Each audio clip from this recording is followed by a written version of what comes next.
Hello everyone, good morning. This is Venkateshwarlu from Electrician Academy channel. మన ఛానల్లో మనం ఈరోజు కూలుంబ్స్ లా ఏదైతే ఎలక్ట్రోస్టాటిక్ ఉంటుందో ఎలక్ట్రోస్టాటిక్ సంబంధించినటువంటి కూలుంబ్స్ లా లో ఉన్న ఒక ఇంపార్టెంట్ ఈక్వేషన్ ని మనం సాల్వ్ చేయబోతున్నాము. ఇది కాంపిటేటివ్ ఎగ్జామ్స్ పరంగా ఏ విధంగా క్వశ్చన్ అడగొచ్చు అనేది కూడా వీడియో చివరిలో ఎక్స్ప్లెయిన్ చేయబోతున్నాను. సో మనం వెంటనే కూలుంబ్స్ లా ఈక్వేషన్ లోకి వెళ్దాం. ఈ కూలుంబ్స్ లా ఈక్వేషన్ లోకి వెళ్లే ముందుగా ఇప్పటివరకు మన ఛానల్ ని ఎవరైనా సబ్స్క్రైబ్ చేసుకున్నట్టయితే వెంటనే సబ్స్క్రైబ్ చేసుకొని వీడియోని లైక్ చేయాలని కోరడం జరుగుతుంది. ఎందువల్ల అంటే ఏదైతే లైక్స్ ఉన్నాయో మీరు లైక్స్ ఇంప్రూవ్ అయినట్టయితే వీడియో ఇంకొంతమందికి రీచ్ అవుతుంది. రీచ్ అవ్వడం వల్ల కాంపిటేటివ్ ఎగ్జామ్ రాసే వాళ్ళందరికీ ఉపయోగపడాలనే మెయిన్ ఇంటెన్షన్ తోటి ఈ వీడియోస్ చేయడం జరుగుతుంది. మనం వెంటనే వీడియోలోకి వెళ్ళిపోదాం. మనము ఈరోజు చెప్పుకునేటువంటి టాపిక్ ఏదైతే ఉందో that is the Coulomb's law. So Coulomb's law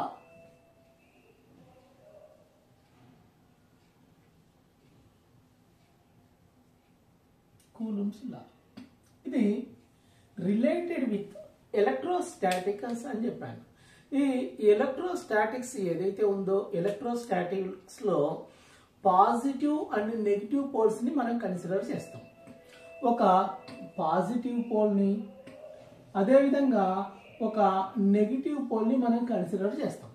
so ఇక్కడ పాజిటివ్ నెగిటివ్ చార్జెస్ ఏదైతే ఉన్నదో దీన్ని మనం ఇక్కడ positive pole and negative pole అని కానీ otherwise positive charge and negative charge అని కానీ చెప్పుకోవడం జరుగుతుంది. అయితే ఏదైతే మనం రెండు ఛార్జీలను తీసుకుంటామో ఈ ఛార్జీలు ఎలా ఉంటాయి అంటే అని కనుక మనం అబ్జర్వ్ చేసినట్టయితే సేమ్ యాజ్ ఇట్ ఈస్ గా దీని యొక్క ప్రాపర్టీ మ్యాగ్నెటిక్ పోల్స్ ప్రాపర్టీ ఎలా ఉంటుందో ఆ విధంగా ఉండడం జరుగుతుంది. ముందుగా వాటి యొక్క బిహేవియర్ చార్జెస్ యొక్క బిహేవియర్ ఎలా ఉంటుంది అనేది మీకు ఎక్స్ప్లెయిన్ చేయబోతున్నాను. చేసిన తర్వాత మనము కూలుంబ్స్ లా ఈక్వేషన్ లోకి వెళ్దాం. ముందుగా పాజిటివ్ నెగిటివ్ రెండు చార్జెస్ కనుక మనం తీసుకున్నట్టయితే ఇక్కడ లైక్ చార్జెస్ ఏదైతే ఉన్నాయో లైక్ చార్జెస్ అంటే సేమ్ పొలారిటీ ఉన్నటువంటి charges I mean positive to positive charge కానీ నెగిటివ్ టు నెగిటివ్ చార్జ్ కానీ వీటిని మనము లైక్ చార్జెస్ అని చెప్పుకోవడం జరుగుతుంది. ఈ like charges always repel to each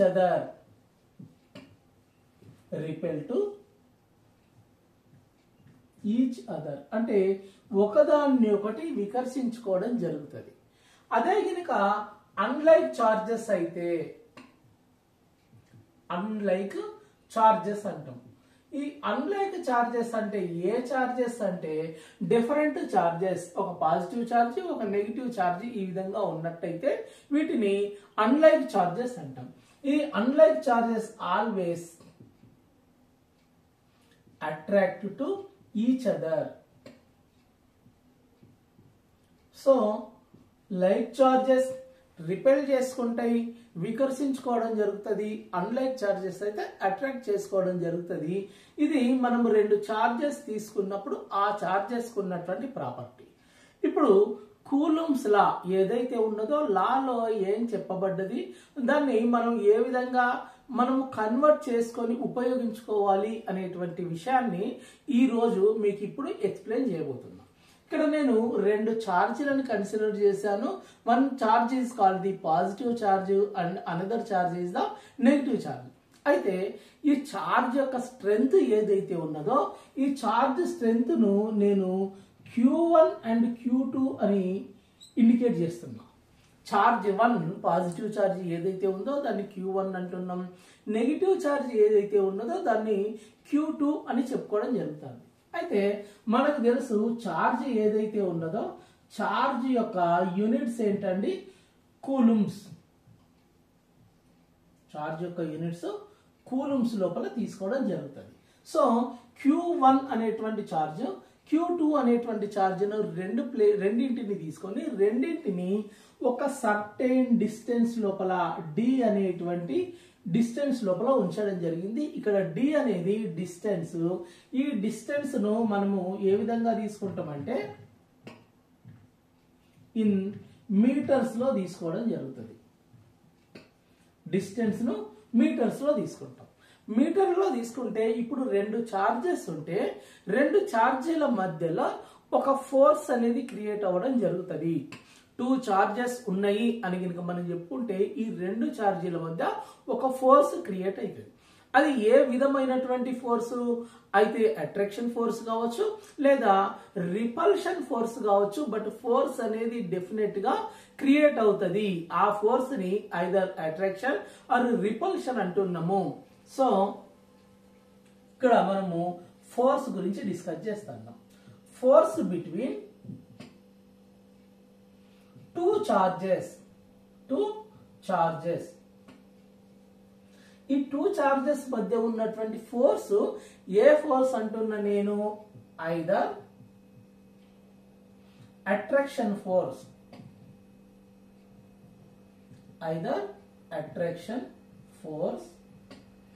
are repulsion force అంటున్నా. అట్రాక్షన్ ఫోర్స్ గాని రిపల్షన్ ఫోర్స్ గాని అంటున్నాం. ఈ ఫోర్స్ ఏదైతే ఉన్నదో ఫోర్స్ ను మనం ఇక్కడ F తోటి ఇండికేట్ చేయడం జరుగుతుంది. ఫోర్స్ యొక్క యూనిట్స్ ఏంటి అంటే న్యూటన్స్. ఫోర్స్ ను మనము దేంతో ఇండికేట్ చేస్తున్నామండి? ఫోర్స్ యొక్క యూనిట్స్ న్యూటన్ తో ఇండికేట్ చేయడం జరుగుతుంది. ఇప్పుడు ఈ ఫోర్స్ ఏ విధంగా ఉంటది అనేటువంటి విషయాన్ని మనం చూద్దాం. ఫోర్స్ ఏదైతే ఉన్నదో this F is force is first Q1 యొక్క స్ట్రెంగ్త్ Q2 యొక్క స్ట్రెంగ్త్ యొక్క ప్రోడక్ట్ కి డైరెక్ట్లీ ప్రపోర్షనల్ లో ఉంటది. అంటే force between two charges is product of strength of Q1 and Q2. అంటే Q1 యొక్క మరియు Q2 యొక్క ప్రోడక్ట్ కి అంటే లబ్ధానికి అనులోమానుపాతంలో ఉండడం జరుగుతుంది. సో దాన్నే మనం స్టేట్మెంట్ గా రాసినప్పుడు force is directly proportional to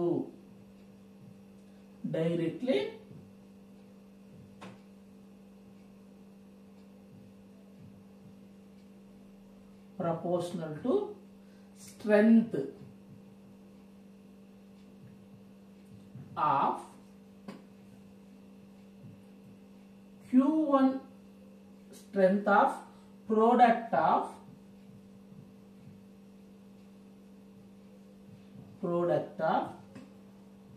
Q1 and Q2. So ఈ Q1 Q2 యొక్క ప్రోడక్ట్ కి డైరెక్ట్లీ ప్రపోర్షనల్ లో ఉంటది. మీన్ Q1 Q2 యొక్క లబ్ధానికి ఈ ఫోర్స్ అనులోమానుపాతంలో ఉండడం జరుగుతుంది. సో ఇది ఏ విధమైనటువంటి ఫోర్స్ అని చెప్పుకుంటే ఐదర్ అట్రాక్షన్ ఫోర్స్ కావచ్చు లేదా రిపల్షన్ ఫోర్స్ కావచ్చు. ఫోర్స్ ఏదైనా సరే మనకి డైరెక్ట్లీ ప్రపోర్షనల్ లో ఉంటుంది. దీన్ని మ్యాథమెటికల్ ఈక్వేషన్ గినక రాసినట్టయితే ఏ విధంగా రాస్తామంటే F is proportional to Q1 into Q2 అని చెప్పుకోవడం జరుగుతుంది. F is proportional to Q1 into Q2 గా చెప్పుకుంటాం. ఇక్కడ దీంట్లో ఉన్నటువంటి సెకండ్ పాయింట్ ఏదైతే ఉన్నదో ఈ ఫోర్స్ అనేది ఈ రెండింటి మధ్య దూరం ఏదైతే ఉన్నదో దూరం యొక్క వర్గానికి విలోమానుపాతంలో ఉండడం జరుగుతుంది. అంటే ఏమంటే చెప్తున్నామండి, force of attraction or force of repulsion is inversely proportional to the square of the distance.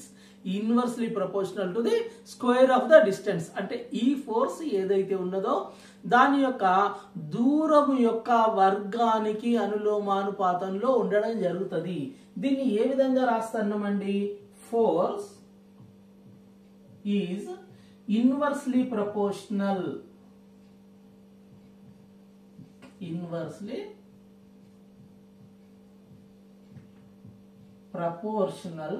To square of the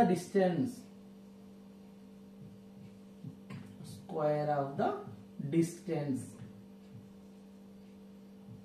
దీన్ని మ్యాథమెటికల్ ఈక్వేషన్ కనుక చూసినట్టయితే ఎలా రాస్తాము? F is proportional to 1/d² అని రాస్తాం. ఇక్కడ మనము రెండు ఈక్వేషన్స్ ను ప్రతిపాదించినము. F is proportional to q1 q2 అనేది ఈక్వేషన్ నెంబర్ 1 అయితే F is proportional to 1/d² అనేది ఈక్వేషన్ నెంబర్ 2 అవుతుంది. ఇప్పుడు మనము ఈ రెండు ఈక్వేషన్స్ ని కనుక సబ్స్టిట్యూట్ చేసినట్టయితే మనకు వచ్చేటువంటి కొత్త ఈక్వేషన్ ఏమవుతుంది అంటే F is proportional to q1 q2/d² అని రావడం జరుగుతుంది. ఇదే మనకి కూలుంబ్స్ లా యొక్క ఫైనల్ ఈక్వేషన్. కానీ ఇక్కడ జరిగేది ఏంటంటే ఈ ఈక్వేషన్ లో మనకి పర్టికులర్ వాల్యూ అనేది చెప్పలేము. అంటే q1 యొక్క వాల్యూ ఎంత ఉంటుంది, q2 యొక్క వాల్యూ ఎంత ఉంటుంది, డిస్టెన్స్ ఏ విధంగా డిపెండ్ అయి ఉంటుంది అనేది చెప్పలేము. ఈ ఈక్వేషన్ నుండి మనం అండర్స్టాండ్ చేసుకునేటువంటి పాయింట్ ఏంటి అంటే ఓన్లీ వన్ పాయింట్.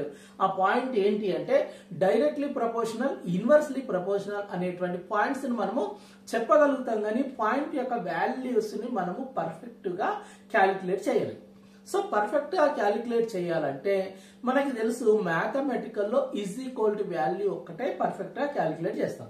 సో దీన్ని మనం ఈక్వేట్ చేయడానికి ఒక కాన్స్టెంట్ ను వాడడం జరుగుతుంది. ఇక్కడ మనం యూజ్ చేసేటువంటి కాన్స్టెంట్ k అని గనక అనుకుంటే, ఇక్కడ మనం యూజ్ చేసేటువంటి కాన్స్టెంట్ k అని గనక అనుకుంటే ఈక్వేషన్ ను ఎలా రాస్తామండి?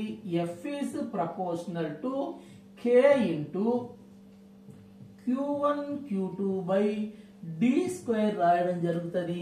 ఇది ఈక్వల్ టు అండి F is equal to k into q1 q2/d² అని రాస్తాము. ఇప్పుడు k కి సంబంధించినటువంటి వాల్యూ ఏంటి అనేది మనం చూద్దాం. k కి సంబంధించిన వాల్యూ ఏంటి అనేది చూద్దాం.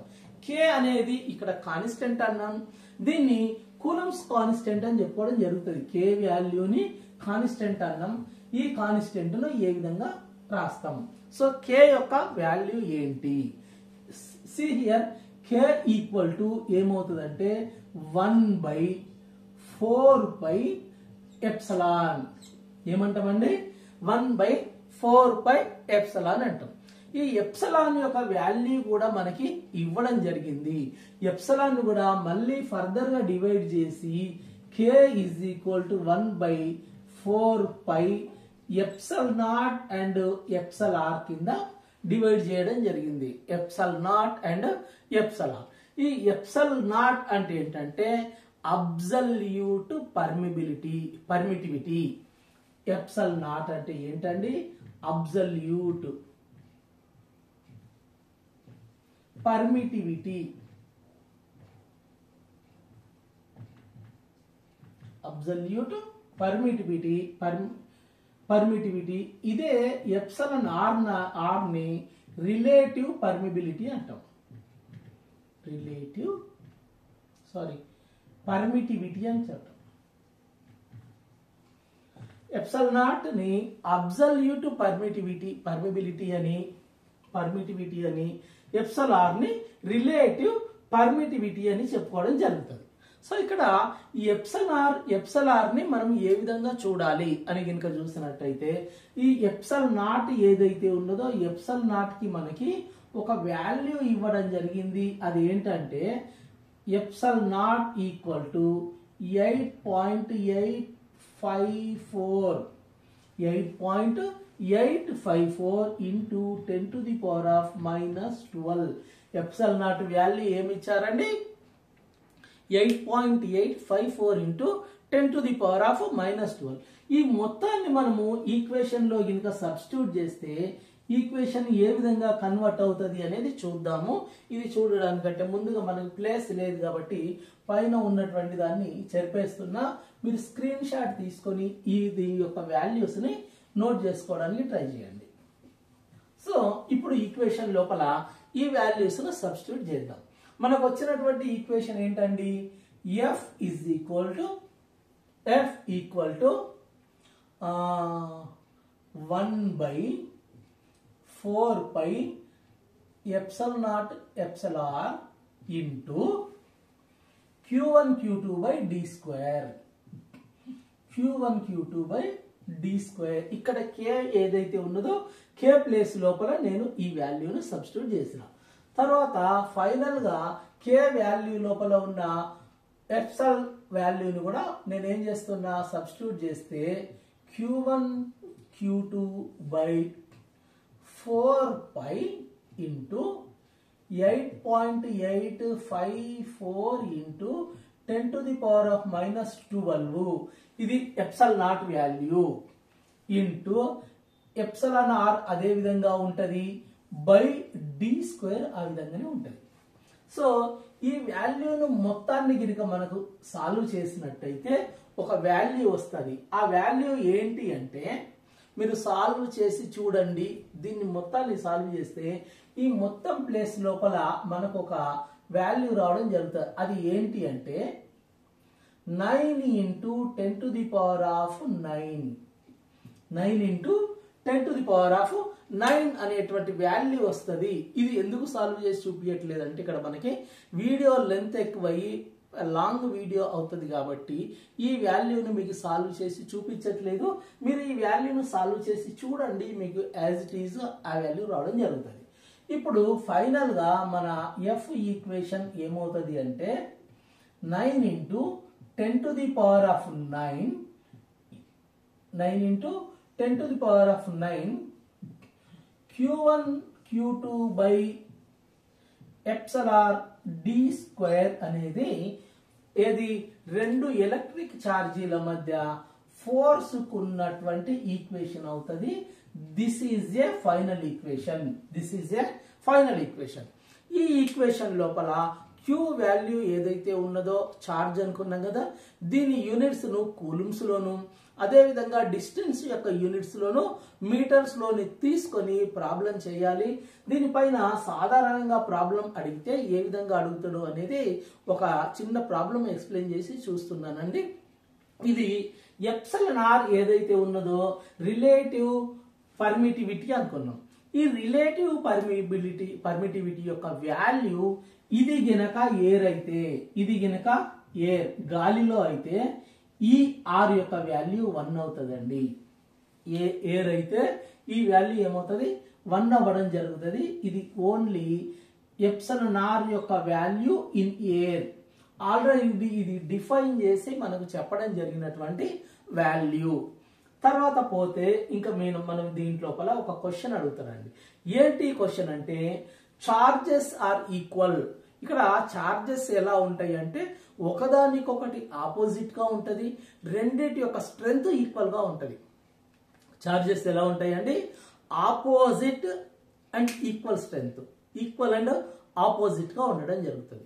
రెండు చార్జెస్ ఈక్వల్ అయ్యి రెండింటిని 1 మీటర్ డిస్టెన్స్ లో ఉంచినప్పుడు దాని యొక్క ఫోర్స్ ఎంత అనే క్వశ్చన్ కాంపిటేటివ్ ఎగ్జామ్స్ లోపల సర్వసాధారణంగా అడగడం జరుగుతుంది. సో అడిగేటువంటి క్వశ్చన్ ఏంటండి, charge of A Q1 is equal to Q2. Charge of a Q1 is equal to Q2. Both charges are placed at a distance of 1 meter. రెండింటిని 1 metre దూరంలో ఉంచినప్పుడు వాటి మధ్య ఉన్నటువంటి ఫోర్స్ ఎంత అంటారు. ఫోర్స్ ఎంత అంటే అప్పుడు డైరెక్ట్ గా మనకు ఆన్సర్ ఏమవుతుంది అంటే simply 9 into 10 to the power of 9 is the answer. Force is equal to ఇది ఏ కండిషన్ అండి, దీనికి నేను కండిషన్ కూడా చెప్పాను. ఏ condition Q1 is equal to Q2 అయి ఉండాలి, D is equal to 1 metre అయి ఉండాలి. Q1 is equal to Q2 అయి ఉండి distance between the two charges is 1 metre అయినప్పుడు దాని మధ్యలో ఉన్నటువంటి ఫోర్స్ ఏంటి అంటే ఇది డైరెక్ట్ క్వశ్చన్. 99% దీని మీద ఈ క్వశ్చన్ అడిగేటువంటి ఛాన్స్ ఉంటుంది. అప్పుడు ఆన్సర్ ఏమవుతుందండి simply 9 into 10 to the power of 9 is the answer. ఈ ఫోర్స్ యొక్క యూనిట్స్ ను మనము దేంట్లో మెజర్ చేస్తాము, ఫోర్స్ యొక్క యూనిట్స్ ను ఆల్వేస్ మనము న్యూటన్స్ లో మెజర్ చేయడం జరుగుతుంది. అదే విధంగా ఈ వీడియో మీకు నచ్చిందని అనుకుంటున్నాను. సో నచ్చినట్టయితే ఖచ్చితంగా సబ్స్క్రైబ్ చేసి లైక్ చేయడం మర్చిపోద్దండి. అదే విధంగా మనము ఈ ఎలక్ట్రీషియన్స్ లోపల ప్రజెంట్ గా రాబోతున్నటువంటి ఏదైతే జూనియర్ లైన్ మెన్ ఉందో దానికి మంచిర్యాల లోపల కోచింగ్ ఇవ్వడం జరుగుతుంది. సో కోచింగ్ కనుక తీసుకోవలసినటువంటి వాళ్ళు డిస్క్రిప్షన్లో ఉన్నటువంటి నెంబర్కి కాల్ చేసి డీటెయిల్స్ కనుక్కోగలరు. Thank you very much.